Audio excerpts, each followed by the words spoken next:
안녕하세요. 저는 서울에 살고 있는 50대 여성입니다. 이 이야기를 하게 되기까지 20년의 세월이 걸렸네요. 그만큼 오래 묵은 이야기이긴 하지만 최근 이야기이기도 합니다. 오래된 복수가 최근에 막 끝났거든요. 제가 한 건 아니고 저희 딸이 해준 거지만 말입니다. 저는 가난한 집에서 어렵게 큰 사람입니다. 홀어머니 밑에서 제대로 먹지도 입지도 배우지도 못하면서 컸어요. 그래서 사실 모르는 것도 많고 많이 부족하긴 합니다. 그래서 늘 그런 생각을 하면서 자랐어요. 분에 넘치는 것은 넘보지도 말고 뭐든 내 것이라고 생각하지 말자 하고 말이죠. 그러던 어느 날 남편을 만났습니다. 그런 저에게 남편은 빛과 소금 같은 존재였어요. 처음에는 그런 사람이 저를 좋아한다는 게 믿기지 않았습니다. 내가 뭐가 좋아서 이렇게 쫓아다니는 거예요? 예쁘고 성실하고 착하고 그리고 그냥 좋은 건데 무슨 이유가 그렇게 막 필요해요? 아니, 그쪽같이 가진 게 많은 사람이 나 같은 사람을 좋아한다니까 의심이 돼서 그렇죠. 혹시 뭐 사기치려고 하는 거거나 어디 이상한 종교단체 같은 곳에 데리고 가려는 건 아니죠? 그런 제 말에 남편이 정말 자지러진 듯 웃었던 게 기억이 나네요. 사실 그도 그럴 것이 남편은 정말이지 제 기준에서는 넘치도록 다 가진 사람이었습니다. 일단 여유로운 가정 환경에서 나고 자라서 공부도 잘했고 대학도 좋은 대학을 나와서 이름만 말하면 다들 알만한 회사에 다니고 있었으니까요. 그렇게 다 가진 사람이 저같이 가난하고 배운 것 없고 게다가 가정 환경까지 좋지 않은 여자가 뭐가 좋아서 이렇게 쫓아다니는 건지 정말 하나도 이해가 가지 않았거든요. 남편은 몇 달을 제가 좋다고 쫓아다녔어요.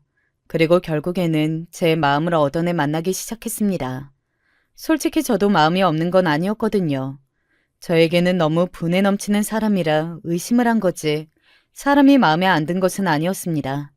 하지만 남편과 연애하면서도 이 사람과 결혼하게 될 거라고는 한 번도 생각한 적이 없어요. 나 같은 집안에 나 같은 여자랑 결혼까지 할 리 없다고 생각했기 때문입니다. 그냥 지금 잠시 좋아서 연애만 하는 거라고 생각했어요. 그래서 좋았지만 한편으로는 슬프기도 했습니다. 그건 남편과 만날수록 더 심해졌어요. 남편은 정말 좋은 사람이었고 만날수록 좋아졌거든요. 이렇게 좋은 사람과 언젠가는 헤어져야 한다는 결론을 짓고 만났으니 만약 행복할 수만은 없었죠. 하지만 그래도 행복했습니다. 남편은 저에게 정말 최선을 다해 잘해줬었거든요. 처음에 사기꾼이니 이상한 종교 아니니 하면서 오해를 한 게 미안해질 정도로 말이죠. 그런데 그런 제 예상을 깨고 남편은 저에게 프로포즈했어요. 그날은 아직도 생생하게 기억이 납니다. 분위기 좋은 레스토랑에서 밥을 먹고 있을 때였어요. 평소와는 달리 좋은 식당, 그리고 어딘가 긴장한 듯 보이는 남편의 모습에 오늘이 무슨 날인가? 나에게 무슨 말을 하려고 하나? 하는 생각을 했었지만 그게 결혼 이야기일 거라고는 상상도 하지 못했었거든요. 그런 저에게 남편은 반지 케이스를 내밀었습니다. 솔직히 그 상자를 열어보고 나서도 지금 일어난 이 상황에 대해 바로 받아들이지 못했던 것 같아요. 희정아, 나랑 결혼해줘. 그 이야기를 듣고도 한동안 머리 위에 물음표가 떠 한참을 대답하지 못했습니다. 남편은 그런 저를 보고 다시 물었어요. 나랑 결혼 안 해줄 거야? 남편의 그 말에 정신이 돌아와 제가 처음으로 남편에게 건넨 말은 다름 아닌 왜? 였습니다. 돌이켜보면 남편은 정말 황당하고 어이가 없었을 것 같아요. 사귀던 여자친구에게 결혼하자고 프로포즈했는데 돌아온 대답이 좋다 싫다도 아닌 왜였으니 말입니다. 지금 생각해도 남편의 그 황당해하는 표정이 생생히 떠오르는 것 같네요. 왜냐니? 너 나랑 결혼 안 할 생각이었어? 하고 말고 그런 생각을 해본 적이 없어. 오빠가 나한테 결혼하자고 할 줄은 상상도 못 해본 일이니까. 왜? 너랑 나랑 이렇게 오래 만나고 이렇게 좋은데? 내가 너무 부족하잖아. 오빠랑 차이가 너무 많이 나니까. 그게 무슨 소리야? 남편은 정말 황당하다는 듯이 저를 바라봤습니다. 나중에 들었는데 남편은 제가 그런 말을 할 거라고는 상상조차 못했다고 하더군요. 자기랑 만나면서 이제는 그런 생각을 전혀 하지 않았다고 생각했대요. 그런 티도 나지 않았고 말이죠. 아무튼 저는 남편의 프로포즈를 그 자리에서 승낙했습니다. 그런데 사실은 승낙하면서도 마음속에는 불안함이 있었던 것 같아요. 남편의 집안에서 저를 마음에 들어하지 않을 거라는 확신이 있었거든요. 입장을 바꿔놓고 생각해서 제가 남편의 부모님이라도 저 같은 배경을 가진 여자랑 결혼을 시키고 싶지 않았을 테니까 말입니다. 저희 집에 먼저 인사를 갔어요. 저희 엄마는 당연히 찬성하셨습니다. 저보고 네가 복이 너무 많다고 하며 거의 우실 정도로 좋아하셨으니 말입니다. 그리고 남편의 집으로 첫인사를 가는 날, 저는 사람이 그렇게까지 긴장을 할 수 있다는 걸 처음 알게 되었던 것 같아요. 정말 손이 덜덜 떨리는 게 그런 거더라고요. 그리고 너무 무서웠습니다.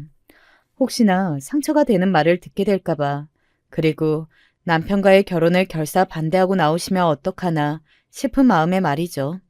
하지만 제 예상과는 달랐어요. 뭐 아주 달랐기보다는 마음에 안 들어하는 게 티는 나는데 반대는 하지 않는? 딱 그랬습니다. 본인이 저렇게 좋아 죽겠다는데 우리가 뭐 어떡하겠어요. 결혼시켜야지. 좋아하는 사람이랑 해야지. 우리 욕심 차려서 뭐하나. 결국 아들이랑 같이 살 사람은 우리가 아닌데. 돌려서 제가 마음에 들지 않는다고 말씀하신 거죠 뭐. 하지만 저는 그 정도만으로도 정말 다행이라고 생각했습니다. 엄청난 말들이나 절대 안 되는 반대를 들을 생각으로 그 집에 갔던 거니까요. 하지만 의외의 복병은 따로 있었어요. 시어머니도 시아버지도 그리고 남편에게 하나 있는 동생도 아닌 바로 동생의 부인, 그러니까 저에게는 동서될 사람이었습니다. 진짜 격떨어지게 어디서 이런 신부감을?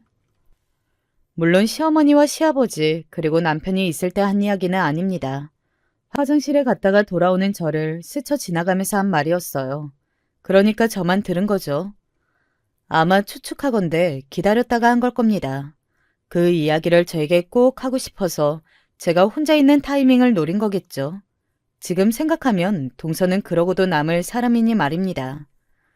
남편은 저와 결혼을 30 넘어서 한 거였고 연년생으로 1살밖에 차이가 안 나는 남편의 동생, 그러니까 도련님은 이미 제가 인사를 갔을 때는 결혼한 지 2년 정도 된 상태였거든요.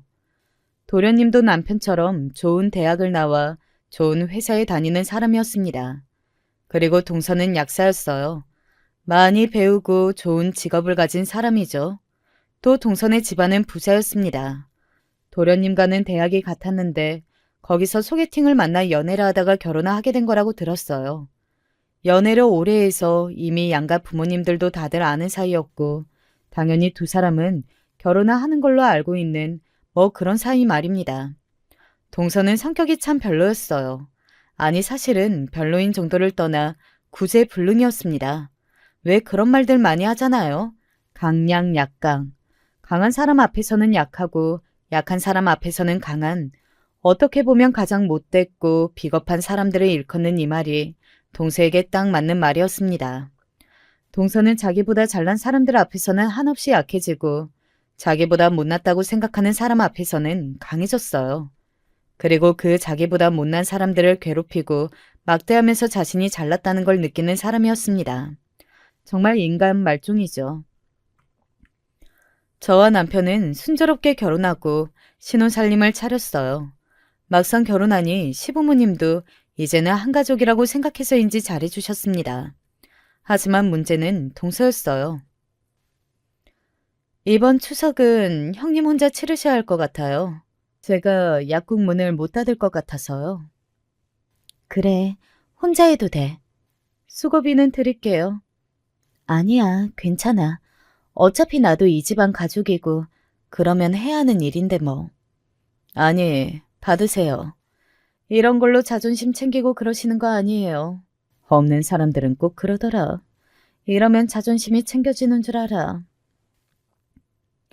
동서는 저를 자신과 동등한 처지라고 생각하지 않았어요. 제가 손윗사람인데도 늘 저를 깔보고 무시했습니다.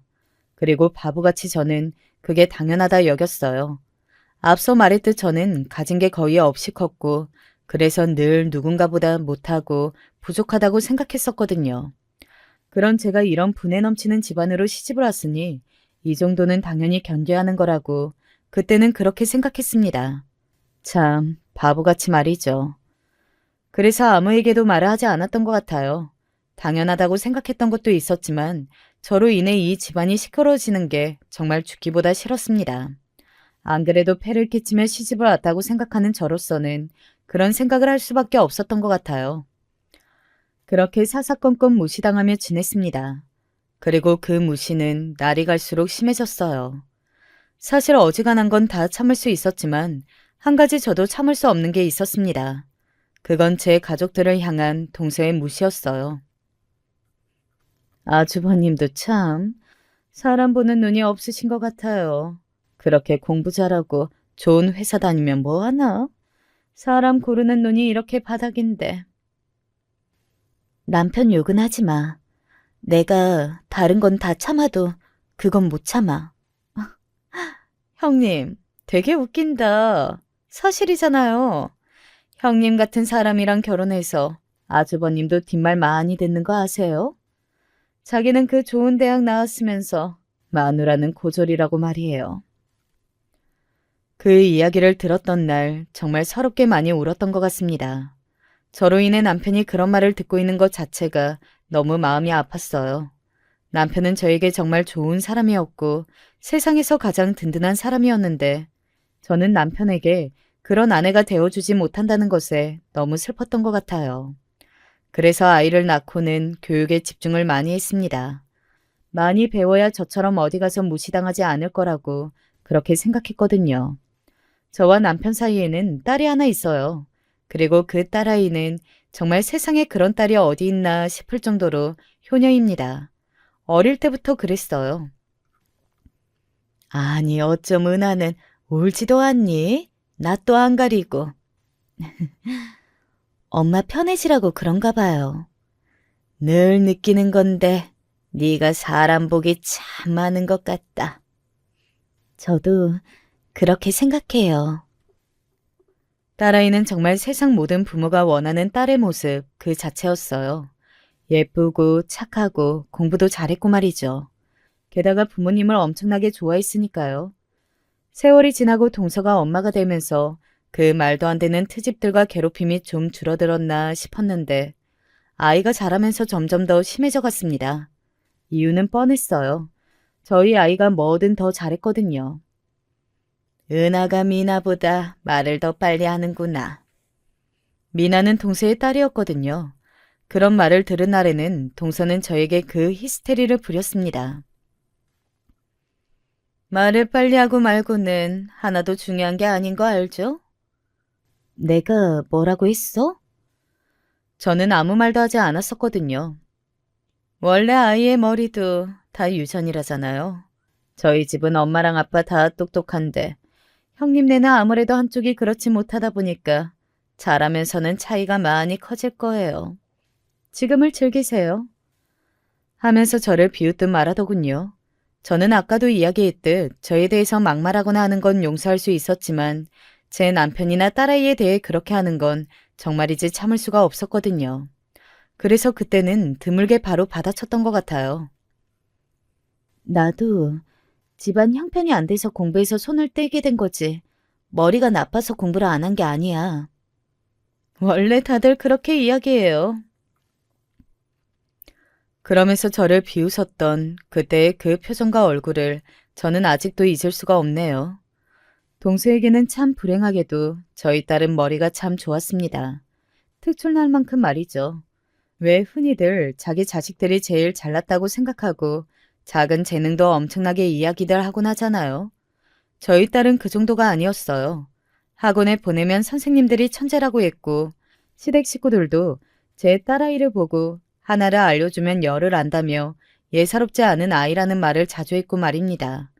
그리고 그 모든 것들을 동서가 엄청나게 시기질투했어요. 제 상상을 초월할 만큼 훨씬 많이 말입니다. 하루는 몰래 제 딸에게 꿀밤을 쥐어봤다가 저에게 걸린 적도 있어요. 애를 왜 때려? 말을 안 들으면 한 대 때릴 수도 있지. 뭘 그렇게 예민하게 반응하세요? 나보고는 미나 보고 소리도 못 지르게 하더니? 리나는 잘못한 게 없잖아요? 아니었거든요. 조카는 정말 말도 안 듣고 유별난 아이라는 걸 온 집안 식구들이 다 알았습니다. 그에 반해 저희 딸아이는 조용조용해서 시부모님들이 더 좋아하셨고 말입니다. 도대체 뭘 그렇게 잘못했는데 이제 5인 애 머리를 그렇게 쥐어박아? 그것도 배웠다는 어른이. 동서 그렇게 매번 격이네 배웠네 하면서 왜 못 배워먹은 짓을 하고 그래? 뭐라고요? 말 다 하셨어요? 덜했어. 애가 뭘 그렇게 잘못하면 그렇게 머리를 쥐어 박을 수 있는지 다 모아놓고 물어볼까? 누가 잘못했는지, 누구 말이 더 맞는지. 제 그 말에 동서는 딱 입을 다물었습니다. 저희 딸이 어르신들에게 더 사랑을 받는다는 것은 이미 그녀도 알고 있는 사실이었으니까요. 저를 엄청난 눈으로 노려보던 동서는 그날 이후로 한동안은 조용했어요. 저에게는 평소와 같이 별소리를 다 했지만 아이는 건드리지 않았으니까 말입니다. 그러던 어느 날 사건이 하나 터졌습니다. 그날도 다 같이 모여서 가족들끼리 식사를 하는 자리였어요. 한동안 동선의 식구들을 보지 않고 지냈던지라 오랜만이라는 인사를 떨떠름하게 하고 각자의 자리에서 조용히 밥만 먹고 있었습니다. 데리고 나온 조카를 보면서 참 남의 집 아이들을 보면 세월 가는 게 느껴진다는 말이 무슨 말인지 알겠다고 생각하면서 말이죠. 그때 당시가 사립초등학교에 시험을 보던 때였어요. 저희 딸과 조카가 말이죠. 그리고 며칠 전에 이미 그 결과가 나온 상태였고요. 사실 동서가 보자마자 자랑해야 하는데 조용하길래 조카는 떨어졌다고 생각했었습니다. 그런데 저희 딸은 붙었거든요. 동서는 그것도 모르고 이죽거리더군요. 그 학교가 시험이 워낙 어렵긴 해요. 그렇죠? 그러게 말이야. 은하도 너무 어려웠다고 징징거리더라고. 우리 미나는 정말 한 끗 차이로 떨어져서 다른 학교는 갈 수 있을 성적이 되는 것 같은데 은하는 안 그런가 보죠? 어렵다고 징징거렸다는 거 보면? 아, 그게 아니고 제가 말을 참아하지 못하니 떨어졌다고 확신한 것 같았습니다. 엄청나게 의기양양한 얼굴로 웃으면서 저에게 말을 하더군요. 제가 전에 이야기했잖아요, 형님. 결국 머리는 유전이라니까요. 그러니까 말이다. 얘는 무슨 죄예요? 애는 물려받은 게 그것뿐인 건데. 그쵸, 어머니? 그게 무슨 말이냐? 너 아직 소식 못 들었어? 네? 무슨 소식이요? 은하, 그 학교 수석으로 입학했어. 1등이래, 1등. 사실 시댁 어르신들에게는 합격한 그날 바로 이야기했거든요. 그리고 오늘 이 자리는 오랜만에 식사하는 자리이기도 했지만 딸아이의 그런 결과 덕에 시댁 어르신들이 기분이 좋아서 사주는 자리이기도 했습니다. 그 이야기를 듣자마자 동서의 얼굴이 정말 싸하게 굳었어요. 사람의 얼굴이 저렇게 저런 식으로 순식간에 굳을 수도 있겠다는 생각을 처음 했던 것 같습니다. 동서는 그만큼 충격을 받은 듯 보였어요. 수석 입학이라고요? 어, 방금 어렵다고 징징댔다고 하셨잖아요. 한 문제로 그랬다더구나. 근데 결국 은하가 푼 정답이 맞아서 만점으로 입학했어. 정말 대단하지 않니? 시어머니의 그 엄청나게 기분 좋아 보이는 대답에 동서는 차마 아무 말도 하지 못하고 입술만 꼭 깨물었습니다. 동서는 다른 사람들 앞에서는 절대 티를 내지 않았거든요. 그렇기 때문에 그 오랜 세월 저에게 막 할 수 있었던 거고 말입니다. 그렇게 식사 자리가 마무리되는 동안 동서는 돌을 씹은 사람처럼 표정이 좋지 않았어요. 그리고 저도 지금 생각하면 참 바보 같지만 그런 동서의 눈치를 받고 말입니다. 저 같은 사람은 그걸 고칠 수 없겠더라고요. 누군가의 눈치를 보는 그 버릇 말입니다. 식사 자리를 마치고 시댁에 가서 차를 한 잔 마시고 헤어지기로 했어요. 원래 그게 저희 가족이 늘 해왔던 거였거든요. 그래서 밖에서 만나는 날에도 과일이나 이런 것들을 따로 준비해 가곤 했습니다. 그날은 저는 케이크, 동서는 백화점에서 과일 바구니를 사왔더군요. 저 약 올리려고 케이크 사오신 거예요? 아니, 그게 무슨 소리야. 그냥 나는 어머니가 케이크 사오라고 해서 사온 건데. 시어머니가 제 딸이 합격한 걸 축하하자고 케이크를 사오라고 미리 언지를 주신 거였거든요. 저를 생각하면 이러지 않으실 수도 있었던 거 아니에요? 형님이 어머님한테 동서도 있는데 너무 좋아하면 그렇지 않냐고 미리 사전에 이야기를 하셨어야죠. 그게 손윗 사람이 손아래 사람을 대하는 올바른 태도 아니에요?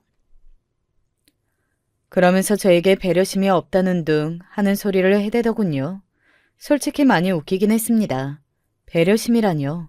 동서는 저에게 한 번도 그런 배려를 해준 적이 없는 사람이었는데 저에게 그런 말을 한다는 게 정말이지 기가 차더라고요. 하지만 참았습니다. 그날은 제가 기분이 좋은 날이었고 어쨌든 동서는 기분이 좋지 않을 만한 날이긴 했으니까요.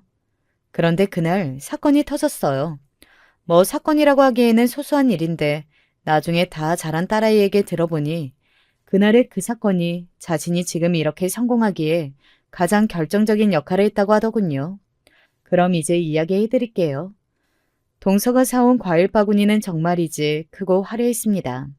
동서는 늘 저와 그렇게 뭔가를 같이 사갈 일이 생기면 제일 좋은 걸 해오곤 했어요. 의도가 빤히 보이긴 했습니다. 저를 기죽이고 자기가 더 대단한 사람이라는 것을 그런 식으로도 보여주고 싶었던 거죠. 그리고 저희 딸아이가 그런 화려하고 큰 과일 바구니가 신기했던 모양이에요. 한참을 빤히 쳐다보고 있더라고요. 다음에 그런 좋은 과일을 한번 먹여줘야겠다 하고 생각하던 차였습니다. 딸아이가 손을 뻗어 그 과일 바구니 안에 있는 과일 하나를 집어들었어요. 지금도 참 귀한 과일인데 20년 전에는 더했겠죠. 딸아이가 집어든 건 다름 아닌 애플망고였습니다. 당시에는 그런 과일이 있다는 것조차 그날 처음 알았어요. 그리고 딸아이가 그걸 집어들자마자 동서가 호들갑을 떨며 제 딸아이의 손에서 과일을 뺏어들었습니다. 아주 확 말이죠. 낚아채듯. 지금 뭐하는? 얼마나 세게 낚아챘는지 순간 아이의 몸이 휘청해서 제가 바로 말했어요. 그때 주위에 또 공교롭게도 어르신들과 남편 그리고 도련님이 없던 상태였거든요. 거긴 부엌이 없고 말이죠. 집어들어도 너는 이걸 집어드니? 그게 뭔데 애한테서 그렇게 뺏어? 듣도 보도 못한 과일일 거예요. 애플망고라고. 이게 얼마나 귀한 과일인 줄 아세요? 아무리 귀하다고 해도 애가 집어드는데 그걸. 지금부터 가르쳐야죠. 자신의 분수에 맞지 않은 것은 쳐다보지도 말고 탐내지도 말라고. 뭐? 제가 너무 당황해서 멍하니 뭐? 라고 내뱉은 사이 동서는 제 딸아이에게 가서 웃으며 이렇게 말했습니다. 은하야, 네 주제를 알아야지. 사람은 분수에 맞는 행동을 해야 한단다. 너희 집안의 너 같은 아이에게 이 애플망고는 너무 귀한 과일이야. 이렇게 비싼 건 감히 거들떠봐서도 안 돼. 알겠니? 왜요? 왜 저는 비싼 과일 먹으면 안 되는데요? 너는 그럴 주제가 못 되니까. 너희 집이 우리 집보다 훨씬 못 살거든. 그런 말을 이제 초등학교에 들어가는 아이에게 어른이 했다는 게 믿어지세요? 20년이 흘렀지만 지금 생각해도 정말 어이가 없고 화가 납니다. 동서는 제 딸에게 그렇게 말했어요. 너는 이거나 먹으려? 이게 딱 너희 집 수준이야. 하면서 딸아이에게 쥐어준 건 이미 까맣게 변해서 본래의 색을 잃어버린 바나나였습니다. 아니 지금 뭐 하는지. 제가 너무 화가 나서 버럭 소리를 질렀는데 때마침 시어머니가 부엌으로 걸어 들어오고 계셨어요. 그래서 입을 다물었습니다. 지금 와서 생각하면 그게 그렇게 후회가 될 수 없어요. 아이를 위해서라도 엄마가 자신을 그렇게 취급한 사람에게 화를 내는 모습을 보여줬어야 하는 건데 당시에 저는 그러지 못했습니다. 지금 와서 생각해도 정말 바보 같네요. 무슨 일이니? 아니에요. 제가 먼저 아니라고 했어요. 나중에 딸아이가 자라서 그 일을 가슴에 상처가 됐다고 했을 때 제가 그때 제대로 화를 내지 못했던 걸 사과했습니다. 물론 딸아이는 그건 괜찮다고 저를 달래주었고 말입니다. 아무튼 딸아이에게 그 일은 엄청나게 상처가 됐던 모양이에요. 딸아이는 그날 이후로 정말 열심히 공부했습니다. 저는 그게 그냥 공부가 좋아서 혹은 알아서 본인이 잘하는 거라고 속편하게만 생각했어요. 사실은 조카와 비교도 안 되게 성공하겠다는 악으로 그렇게 한 건지도 모르고 말입니다. 원래도 타고나길 머리가 좋게 태어난 아이가 노력까지 이를 악물고 하니 얼마나 잘했겠어요. 게다가 딸아이는 확실한 목표가 있었거든요. 성공해서 동서에게 자신이 입은 그 마음의 상처를 되돌려 주겠다는 목표 말입니다. 그 대단하다는 초등학교에서 6년 내내 1등 한 번 놓쳐본 적이 없어요. 그래서 저희 딸아이는 시부모님의 엄청난 자랑거리였습니다. 매일 만나기만 하면 딸아이 이야기를 하면서 얼마나 대단한지 2절, 3절을 말한 덕에 동서는 정말 약이 바짝바짝 오를 수밖에 없었고 말입니다. 공부만 잘해서 성공하는 시대는 지난 거 알고 계시죠?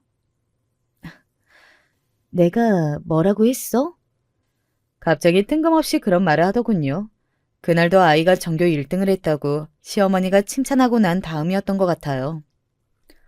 아니, 애가 고작 공부 하나 잘하는 거 가지고 형님이 마치 세상을 다 가진 것처럼 의기양양해 계신 것 같아서 현실을 알려드리는 거예요. 나는 의기양양하지도 않았고 그냥 열심히 하고 있고 잘하니까 기특해서 예쁜 건데. 거짓말하지 마세요. 속으로는 저 하나 이겼다고 좋아 죽으시는 거 누가 모를 줄 알아요? 그런데요, 형님. 고작 그거 하나로 달라지는 건 없어요. 저는 여전히 계속 이 위에 있을 거고 형님은 저보다 아래에 있을 거니까. 제가 황당해서 아무 말도 하지 못하고 있는 사이 그 말을 들었던지 딸아이가 동서에게 말했습니다. 왜 우리 엄마가 숙모보다 아래에 있는데요?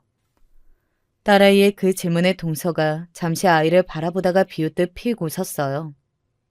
네가 어려서 아직은 잘 모르나 본데 공부를 잘해야 성공하지만 그래도 공부만 잘해서는 성공할 수 있는 정도가 정해져 있거든. 그런데 그런 건 대부분 집안 환경이나 기존에 가지고 있는 것, 인맥, 이런 걸로 결정이 되는 거란다. 우리 엄마가 그게 없다는 거예요? 나는 우리 집도 부자고 나도 부자고 공부도 잘했고 직장도 좋지 않니?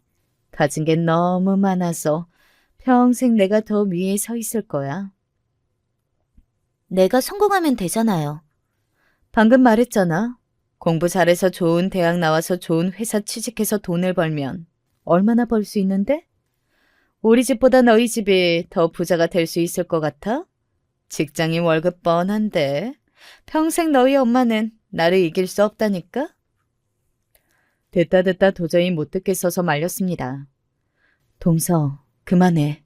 애한테 못하는 말이 없어? 아니, 애도 알아야죠. 그래야 본인 주제를 알고 헛꿈을 안 꾸지. 아니, 초등학생인 애한테 그게 지금 할 소리야? 어머, 혹시 형님도 헛꿈 꾸시는 건 아니죠? 그래서 이렇게 화내시는 건가? 제가 사실을 말해서? 동서는 그렇게 이야기하며 깔깔거리더군요. 저렇게 사람을 철저하게 무시하고 있는데 어떻게 대화가 되겠어요. 애초에 저를 동등한 인간으로 생각하지 않고 있는데 말이죠. 제가 그 서러움과 답답함에 한숨을 쉬고 있을 때 저희 딸은 주먹을 꽉 쥐었습니다. 그리고 이를 악물었다고 하더군요. 기필코 반드시 우리 엄마를 숙모보다 위에 서 있게 만들어주겠다고 다짐을 하면서 말이죠. 딸아이는 공부를 놓지는 않았습니다. 중학교도 고등학교도 그리고 대학도 우리나라에서 가장 좋다는 곳을 골라서 갔어요. 보란 듯 말이죠. 그리고 그 학교의 결과 발표가 있을 때마다 딸아이는 먼저 자신의 할머니와 할아버지에게 이 사실을 알렸습니다. 그러면 그게 바로 동서의 귀로 흘러들어갈 거라는 사실을 너무나 잘 알고 있었거든요. 동서는 늘 약올라 했고 말입니다. 조카는 공부에는 영 재능이 없었거든요. 그래도 돈으로 어떻게 할 수 있는 건 다 해서 서울에 있는 나름 괜찮다는 학교에 들어가긴 했어요. 그래도 동서는 성에 차진 않았겠죠. 무엇보다 제 딸보다 훨씬 못한 길을 걷고 있으니 말입니다. 나 친구들이랑 스타트업을 해보려고. 대학을 졸업하고 딸아이가 저에게 한 말이었습니다. 딸아이의 성적이면 솔직히 회사나 어디든 골라갈 수 있었거든요. 그런데 아무것도 가지 않고 있길래 뭘 하려고 그러나 했는데 사업을 하려고 하는 거였더라고요. 저는 사실 그때까지만 하더라도 딸아이에게 뭔가 꿈이 있겠거니 했지. 그게 저를 동서보다 위에 올려놓겠다고 했던 그 다짐 때문이었는지는 꿈에도 몰랐습니다. 무슨 사업을 어떻게 할 건데? 앱을 개발해보려고요. 좋은 아이디어가 있는데 친구들이랑 이야기해보니까 이게 사업성이 있을 것 같아서. 그리고 초기 투자금도 그렇게 많이 들지는 않아서 경험으로도 좋을 것 같고요. 딸아이와 남편은 한참을 의견을 나누더라고요. 솔직히 저는 무슨 이야기를 하는지 잘 모르겠어서 그냥 고개만 끄덕이고 있었던 것 같습니다. 한참을 딸의 이야기를 듣던 남편은 알겠다고 한 뒤 1억이나 되는 거금을 딸에게 주었어요. 그러면서 이렇게 이야기하더군요. 언젠가 네가 결혼하게 되면 결혼 자금하라고 주려고 했던 돈이다. 미리 준다고 생각하고 주는 거니까 이걸로 어디 한번 잘해봐. 잘 되면 좋고 아니어도 좋은 경험이 되겠지. 23밖에 안 된 여자아이에게 뭘 믿고 그렇게 큰 돈을 덥석 줬냐고 나중에 물어봤더니 우리 아이가 우리를 한 번도 걱정시킨 적이 없지 않냐고 나는 그걸 믿어준 거라고 남편이 그렇게 이야기하더군요. 사실 저는 걱정이 많이 되긴 했지만 남편의 그 말을 듣고 딸아이를 믿어보기로 했습니다. 그리고 그 소식은 동서에게도 들어갔어요. 형님, 속개나 썩으시겠어요? 내가 왜? 하라는 취직은 안 하고 엄한 데 발들여서 저러고 있으니까 말이에요. 사업은 뭐 아무나 하나? 나는 우리 은하가 아무나라고 생각하지 않은데. 형님은 정말 현실 감각이 하나도 없으신 것 같다니까요. 공부 좀 한다고 사업도 잘할 것 같아요? 투자금 다 날리고 빚만 안 지면 다행이지. 그리고 은하 걔는 성격이 까칠해서 누구랑 같이 사업하고 그럴 수 없는 애라니까요. 그러면서 아무렇지도 않게 제 앞에서 저희 딸 흉을 보더군요. 대학 졸업반이 되어서도 하고 싶은 것도 없이 매일 놀러나 다니고 돈만 쓰는 조카 이야기를 꺼내려다가 입을 다물었습니다. 저는 아무 잘못 없는 자식을 이용해서 누군가를 상처 주는 일은 하고 싶지 않았거든요. 그러면 동서랑 같은 인간이 될 뿐이잖아요. 동서는 그 이후로도 만날 때마다 딸아이의 사업이 어떻게 진전이 되고 있는지는 물어보며 악담을 퍼부었습니다. 마치 망하라고 고사를 지내는 사람처럼 말이죠. 지금 와서 생각해보면 동서는 불안해서 더 그랬던 것 같아요. 혹시나 딸아이가 성공할까 봐서 말이죠. 저희 딸아이는 한다면 하는 아이였으니까 동서 마음속 한켠에는 정말로 뭐든 해낼 걸로 생각하고 있었는지도 모를 일입니다. 그리고 동서의 그 절실한 바람과는 달리 딸아이는 엄청난 성공을 거두었어요. 정말 엄청난 성공 말입니다. 딸아이가 개발한 앱이 대박이 터뜨리면서 대기업에서 그 앱을 사가게 됐거든요.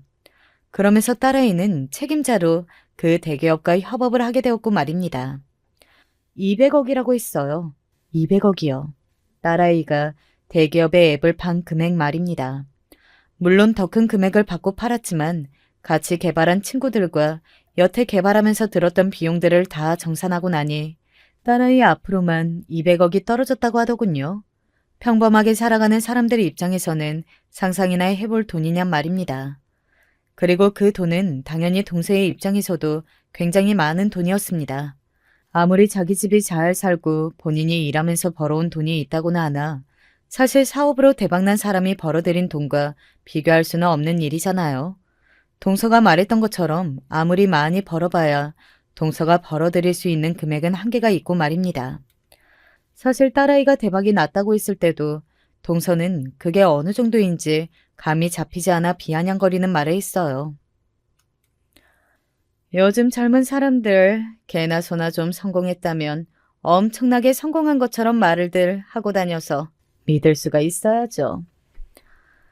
너는 지금 우리 은하가 개나 소란 말이냐? 동서가 참지 못하고 시어머니 앞에서 제 딸아이에게 그렇게 말한 덕에 시어머니에게도 한 소리를 들어야만 했습니다. 아니, 그렇다는 게 아니고 너무 급하게 축하할 필요는 없다는 거죠. 앞으로 어떻게 될지도 모르니까. 꼭 그렇게 됐으면 좋겠다는 것처럼 이야기하는구나. 아니요, 어머니. 그게 아니고. 동서가 당황하며 말을 돌리려는 사이 딸아이가 이야기했습니다. 200억 받고 팔았어요. 딸아이의 그 말에 그 안에 있던 모든 사람의 눈이 휘둥그레졌어요. 물론 저와 남편은 이미 알고 있는 사실이긴 했지만 말입니다. 200억? 200억이라고 했어? 네. 그 금액 받고 팔았고, 저도 당분간은 같이 협업하는 걸로 하기로 했어요. 억대 연봉 받으면서요. 사실 억대도 아니고, 이제는 그 정도 돈은 필요 없지만. 딸아이는 마치 동서에게 너한테 하는 말이다 하는 것처럼 바라보며 말을 했어요. 원래 동서라면 그런 뉘앙스를 바로 눈치를 챘겠지만 그날은 어지간히 충격적이긴 했나 보더라고요. 계속 정말 200억이냐만 되물으며 지나갔습니다. 그리고 집에 와서 조카에게 굉장히 성질을 부렸다고 하더군요. 저희 딸이 이러고 있을 때 너는 뭐 하고 있었냐 하면서 말이죠. 그날 이후로 딸아이의 본격적인 복수가 시작되었습니다.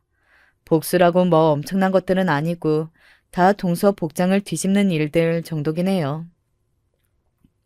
숙모, 미나 취직 자리 좀 알아봐 드릴까요? 네가 왜? 아니, 졸업한 지가 언제인데 언제까지 저러고 있을 수는 없잖아요. 저는 아무래도 여기저기 아는 사람도 많고 소개시켜 드릴 수 있어서 하는 말이에요. 딸아이는 동서가 자존심 상하라고 한 말이었고 동서는 자존심이 상한 듯 보였습니다. 중간에서 아무것도 모르는 시어머니만 웃으며 말을 할 뿐이었죠. 아이고, 그래. 은하한테 부탁을 좀 해봐라. 이렇게 잘난 사촌 뒀다가 어디 쓰겠니? 이럴 때 써야지. 미나는 복도 많다 많아. 요즘 취직 안 돼서 난리인데 이렇게 잘나고 착한 사촌을 둬서. 시어머니의 그 말에 동서는 뭐라 반박을 하지 못하고 입술을 꼭 깨물었습니다. 그리고는 잠시 뒤 말하더군요. 미나도 뭔가 하고 싶은 게 있어서 저러고 있는 것 같으니까 당분간은 그냥 두려고요. 그리고 은하야, 고마운데 신경 안 써줘도 돼. 우리 집 일은 우리가 알아서 할 테니까 바쁜 너는 네 일이나 신경 써. 동서의 말에는 가시가 잔뜩 있었지만 딸아이는 그걸 알면서도 모른 척 너스레를 떨었습니다. 그러면 필요하시면 언제든지 말씀하세요. 미나 일자리 정도는 알아봐주고도 남을 만큼 능력은 되니까. 동서가 딸아이의 그런 말에 이를 악물며 대답했습니다. 그래, 필요하면 꼭 이야기하마. 하고 말이죠. 그리고 그의 명절에 딸아이는 본인이 평생 하고 싶었던 복수를 했어요. 그날은 시어머니와 시아버지의 입이 귀에 걸린 날이기도 했습니다. 딸아이가 용돈을 엄청 많이 들였었거든요. 조카는 아직 취직도 하지 못하고 뭔지는 이야기해주지 않아서 모르겠지만 아무튼 공부한다고 집안에 박혀 있었거든요. 그런데 저희 딸아이가 그런 어마어마한 돈 봉투를 시댁 어르신들에게 드리자 이미 그때부터 동서는 심기가 불편했어요. 시어머니는 그런 동서의 속도 모르고 저희 딸아이가 예뻐 죽겠다는 듯 끊임없이 칭찬을 해대셨고 말입니다. 제가 오늘 할머니 할아버지 드리려고 좋은 거 사왔어요. 아이고, 용돈도 이렇게나 받았는데 또 뭘 사왔다는 거야? 딸아이는 그렇게 이야기하며 종이 가방에서 뭔가를 꺼냈습니다. 아주 고운 보자기에 뭔가가 쌓여 있었어요. 제가 여기저기서 귀하다는 거 많이 먹고 다니고 선물도 많이 받는데 이건 정말 좋더라고요. 그래서 특별히 부탁해서 사왔어요. 하면서 딸아이가 꺼낸 건 환이었습니다. 한약 말이죠.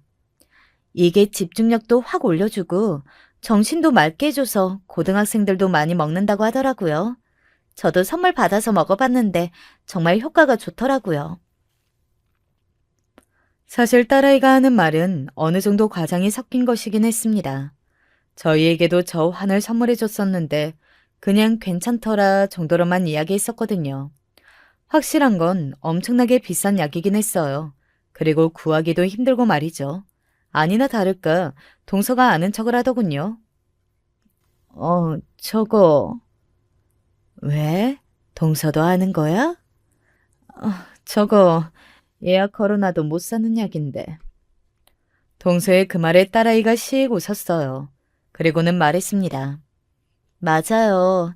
이거 지어주시는 한의사분이 나이가 많으신데 건강이 좋지 않으셔서 이제는 예약 판매도 안 하는 거. 그런데 너는 어떻게 구했어? 저 아시는 분이 그분이랑 친하시거든요. 나중에 들은 이야기인데 동서는 그 약을 굉장히 애타게 구하고 있었다고 하긴 하더라고요. 조카를 먹이려고 말이죠. 하지만 동서의 자존심에 그걸 저희 딸아이에게 부탁하기는 죽기보다 싫었을 겁니다.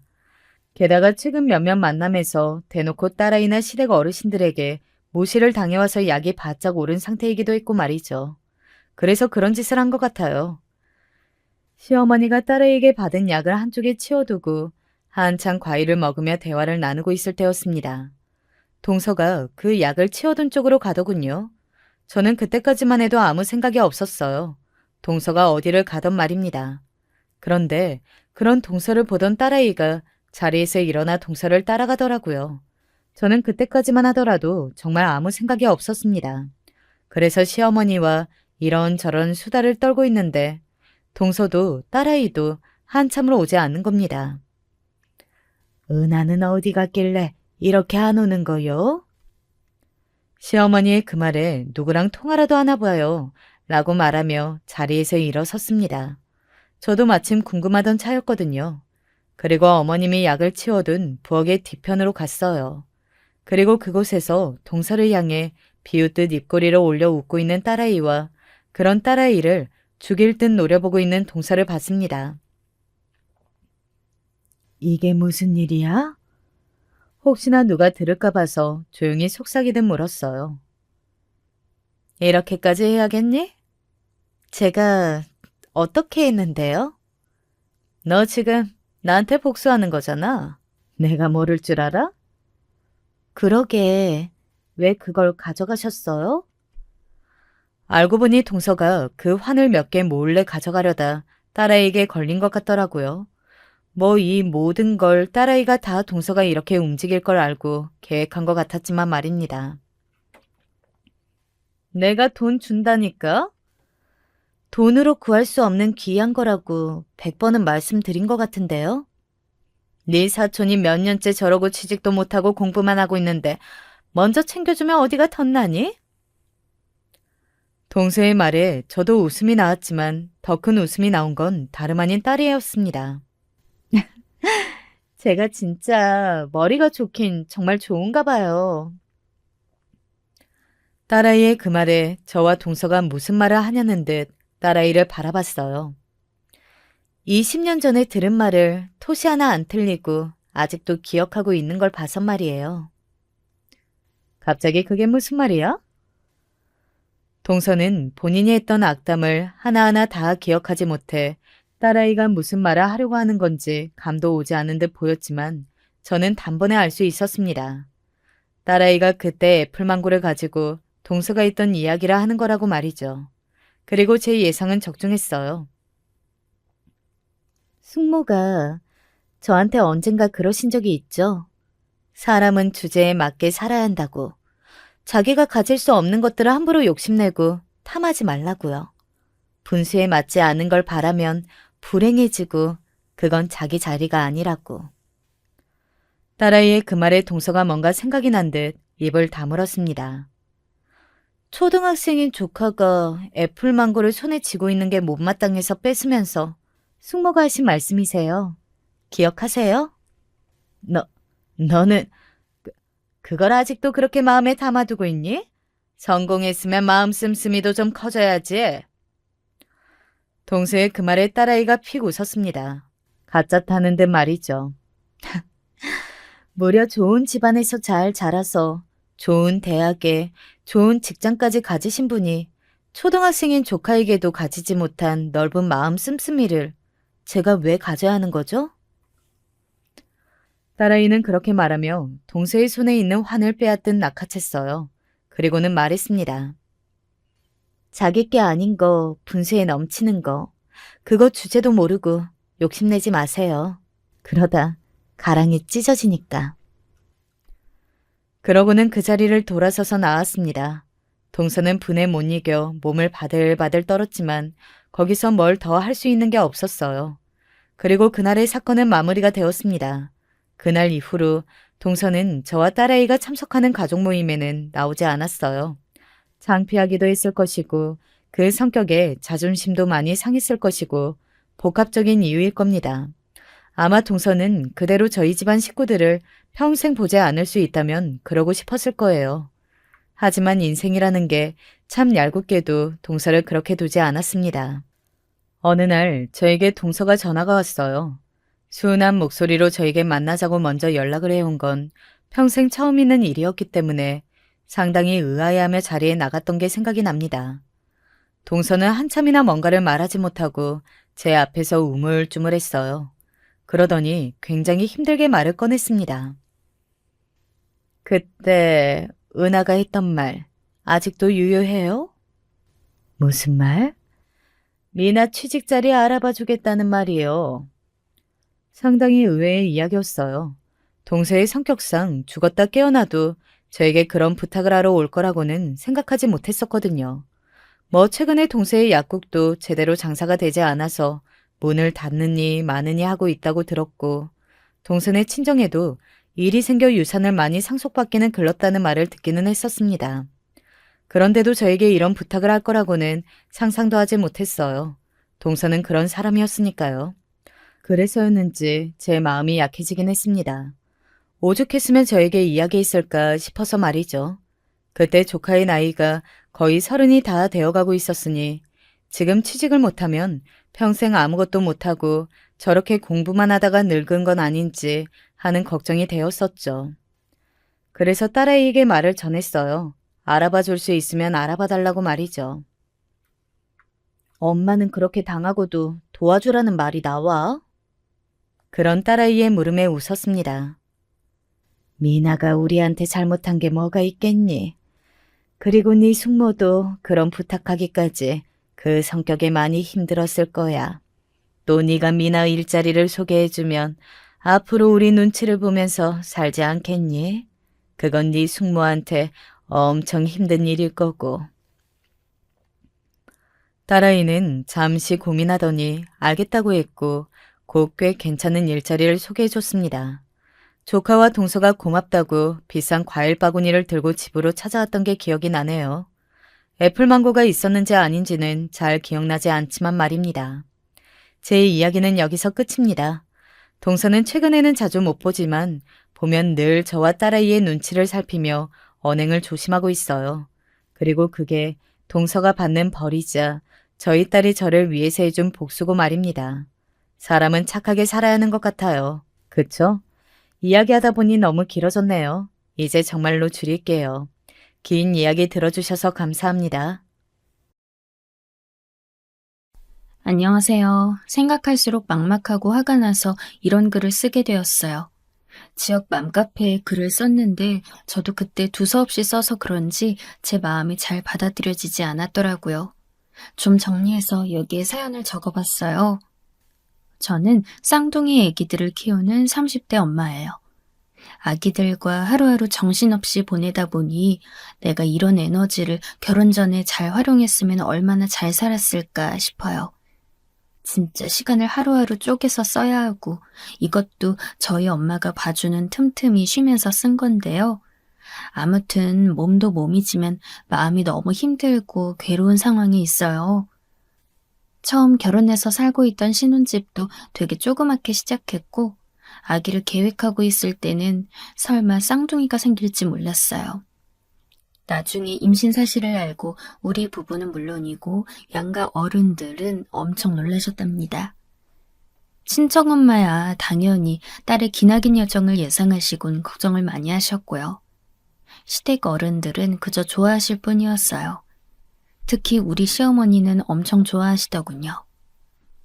세상에 쌍둥이라고?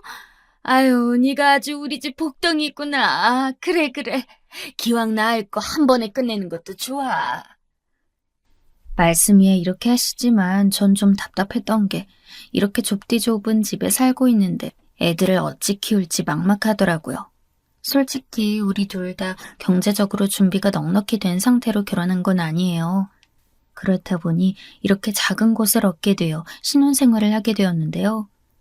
둘만 있을 때도 좁았는데 이 집에 애기들이 둘이고 각각 애기 침대도 필요하고 덩치 큰 장난감도 있어야 하잖아요.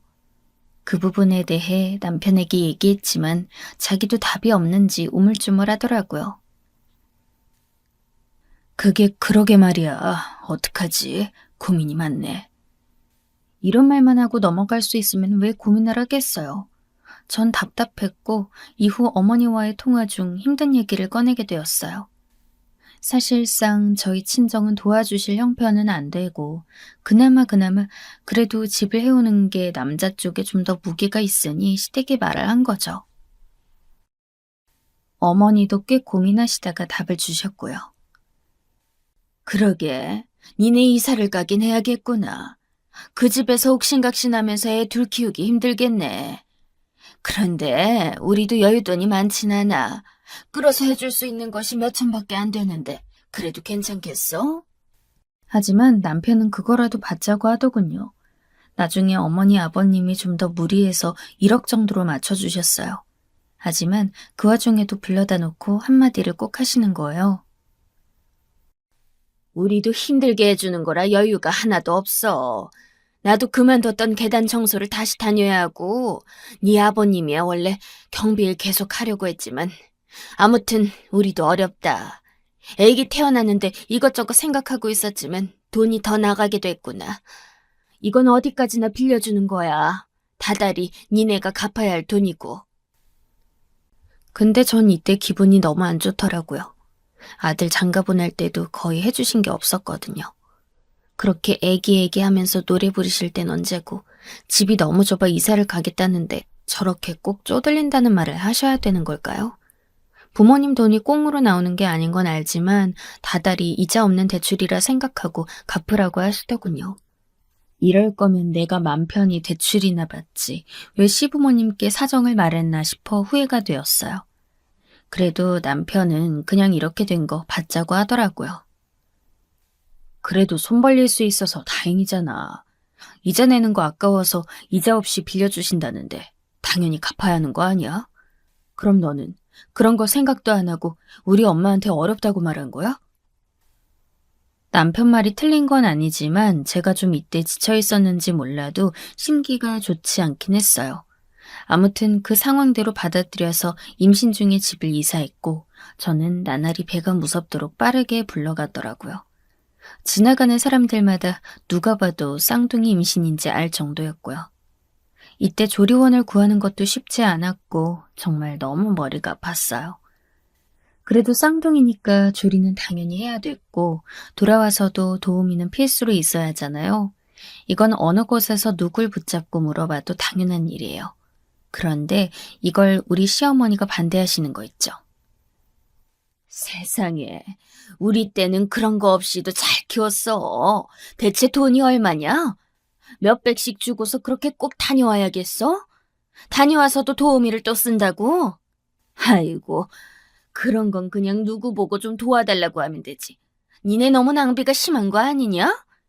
집 이사해서 우리한테 돈 갚는 것도 부담일 텐데. 영준이 버는 것도 한정적일 거 아니야. 자꾸 이렇게 우는 소리만 하시는데 저라고 뭐 아끼고 싶지 않아서 안 아끼나요? 새로 이사와서 하나하나 다 아기들을 위해 새로 장만하고 싶었지만 중고마켓에 연락을 해서 대부분 얻어오고 물려받으면서 공간을 꾸몄어요. 이거 옮기고 정리하고 하는 것만도 힘들어 죽겠는데 어머니는 당신 아들 돈 벌다 허리 끊어질까봐 그것만 걱정하시더라고요. 전 이 부분에 절대 예외는 없다고 얘기를 딱 잘랐어요. 어머니, 그럼 애는 어떻게 키워요? 저도 큰일 치르고 혼자 애 둘을 봐야 하는데 그걸 어떻게 해요? 지금도 몸 아파서 움직이지도 못하고 저 조만간 입원해야 될지도 몰라요. 하나만 가졌어도 산후조리원이며 도우미는 당연한 거예요. 어머니가 도와주실 것도 아니면서 왜 그렇게 말씀을 하세요? 이렇게 말해놓고 저도 너무 감정적으로 말한 것 같아서 나중에 좀 후회스럽긴 하더라고요. 제 말에 놀라셨는지 어머니는 어버버 말씀을 못하셨고 그대로 전화를 끊긴 했어요. 이후에 아무래도 신경이 쓰여 전화를 다시 했는데요. 그새 어머니는 뭘 또 생각하셨는지 본인이 정한 계획대로 저에게 말을 하시는 거예요. 괜히 전화했다 싶더라고요. 아니야, 임신은 네가 힘들지 뭐. 그런데 아무튼 아휴, 그래. 다른 건 몰라도 병원이나 산후조리원은 가야겠네. 그럼 그건 그렇다 쳐도 나중에 도우미는 누굴 불러다 쓰는 거냐? 그러지 말고 그거 내가 해주는 게 어떻겠냐? 사돈도 일하시고 못 오실 거 아니야. 아, 이때 얼마나 한숨이 팍팍 쏟아지던지. 요즘 세상에 어떤 며느리가 시어머니한테 산후조리를 받고 싶겠어요. 아니, 조리야 기관에서 하고 나온다 쳐도 집에 왔는데 시어머니가 있는 상태로 육아를 한다는 건 너무 힘든 일이잖아요. 전 도무지 이해가 안 돼서 이걸 갖고도 몇 번이나 실랑이를 벌였으나 다 거절당했어요. 도우미도 한 달에 몇 배씩 줄 거 아니야. 지금 니네 집에 들어간 돈도 많을 텐데 그게 다 몇 달씩 지나면 금방 몇 천만 원 되는 거야. 내가 가서 좀 봐줄 테니까 그냥 그 돈은 아껴서 정말 필요한 데만 나가게 해놔라. 돈 무서운 줄 알면 안 돼. 젊으니까 그때 고생도 하는 거지. 이러면서 끝끝내 우기셔서는 제가 조리원에서 나온 일에 저희 집에 오신 거예요. 가뜩이나 조리원에서도 전 몸살을 앓고 어마어마하게 고생을 했고 집에 와서도 진짜 죽을 듯 아팠거든요. 그런데 오자마자 어머니 얼굴을 보니 기분이 좋을 리가 있나요? 말씀하시는 거 하나하나 다 거슬리더라고요. 아이고 요놈들 귀여워라. 어쩜 이렇게 뽀얗고 예쁘냐? 낳아놓은 지 얼마 되지도 않았는데 벌써 쑥쑥 자란 느낌이네. 어디 보자. 이쪽이 여자애고 이쪽이 남자애지? 제가 예민한 건가 싶은데 그래도 그렇지 이제 막 갓난애기들을 그것도 그 엄마가 있는 앞에서 요놈저놈 거리는 게 듣기 싫더라고요. 남편한테도 나중에 어머니 호칭 거슬린다고 하니까 이 인간이 엄마 편을 드는 거예요. 자기 자식 낳아주느라 생사를 헤맨 생판 남인 와이프 옆에서 말이에요. 진짜 너 너무 예민해. 너 힘든 거 이해하는데 조금만 생각을 좀 간결하게 해봐. 그것 말고도 신경 쓸 거 많잖아. 엄마의 옛날 사람이니까. 그리고 얘네 아직 우리가 이름도 안 정했잖아. 그냥 그렇게 부를 수도 있는 거 아니야? 그러면서 남편은 최근 들어 싸울 일이나 불만거리가 너무 많아진 것 같다며 점점 피로함을 토로하기 시작했어요. 유정아, 우리 진짜 요즘 들어서 너무 많이 싸우는 것 같아. 조금만 릴렉스하자.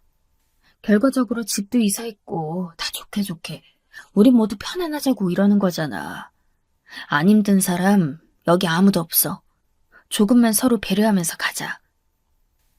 헌데 저는 이때 호르몬이 너울질해서 그런지 몰라도 정말 참을 수가 없더라고요.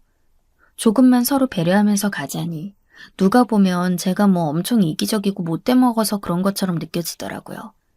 이러다 보니 우리는 감정이 점점 안 좋아지고 계속 싸울 일만 늘어가게 되었어요. 한 번은 남편이 출장을 갔는데 이때 너무 짜증이 나는 거예요. 신생아 쌍둥이가 있는데 출장이라뇨. 이때 어머니랑 어찌어찌 애들 씻겨가면서 돌보긴 했는데 남편의 빈자리가 절실하더라고요. 왜 안 와? 언제 오는데? 남편은 이때 옆에 누가 있었는지 작은 목소리로 숨죽이고 말하더라고요. 유정아, 내가 말했잖아. 내일 간다고. 갑자기 또 왜 이러는 거야? 이날은 애들이 번갈아 가면서 열이 나고 잠을 도통 못 잔 고로 제 상태는 말이 아니었고 밥을 먹는 듯 숟가락 소리가 따닥따닥 들려오니 화가 팍 치밀었어요. 자기 지금 밥 먹어? 되게 좋겠다. 나는 준이랑 유리가 쌍으로 우는 바람에 아주 페인이야 지금. 밥이 뭐야. 아까 서서 밥 말아 먹고 지금도 배고파 죽겠어. 당신은 좋겠다.